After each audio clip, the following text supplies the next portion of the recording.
આપણે હજી ખબર નથી પડતી. હશે છે, હશે જ. તેમાં વિશેષ એ સાસવો,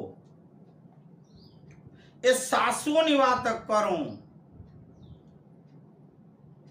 તો એ સાસુઓના લીધે પછી એમાં ઘણા સસરાઓ વહાડાઓ ભરી જાય, એનો પતિ ભરી જાય, બાઈનો બેનનો,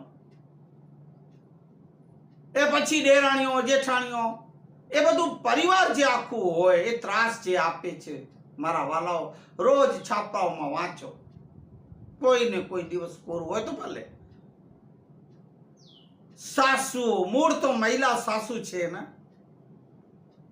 એ સાસુઓને વિચારવા જેવું છે, એ સાસુઓને સમજવા જેવું છે, એ સાસુઓને હું પણ છોડવા જેવું. હું સાસુ છું, મારી વહુ છો તું, મારી પુત્રવધુ છો એમ કરી એ કોઈકની દીકરી છે. એ સાસુઓ આવી કડવી જે છે, લીમડાથી પણ કડવી જે સાસુઓ, કારેલાથી પણ કડવી જે આવી સાસુઓ છે તો મહિલાઓ, મહિલા જ મહિલાની દુશ્મન. દેજ માટે હા, પતિ કહે કે તું કાળી છો, તું આવી છો, તું તેવી છો, એ શું બધું? એવા ઘણા કિસ્સા. પછી દુષ્કર્મો, હા, બળાત્કારો, નાની નાની બાળકીઓ ઉપર પણ. એટલે જ હું બધાને શુભકામના નહોતો દેતો.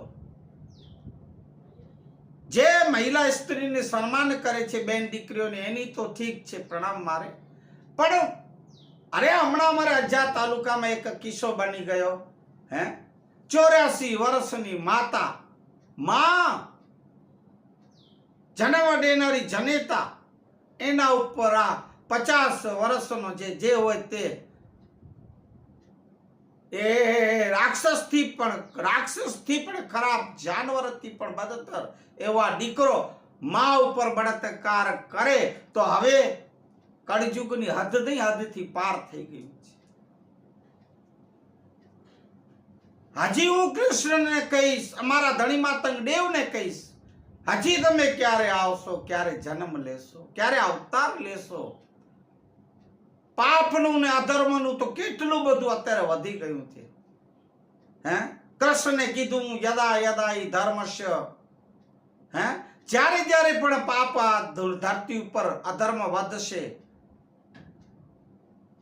પાપ વધશે ત્યારે અવતાર. હજી ક્યારે આવીશ તું?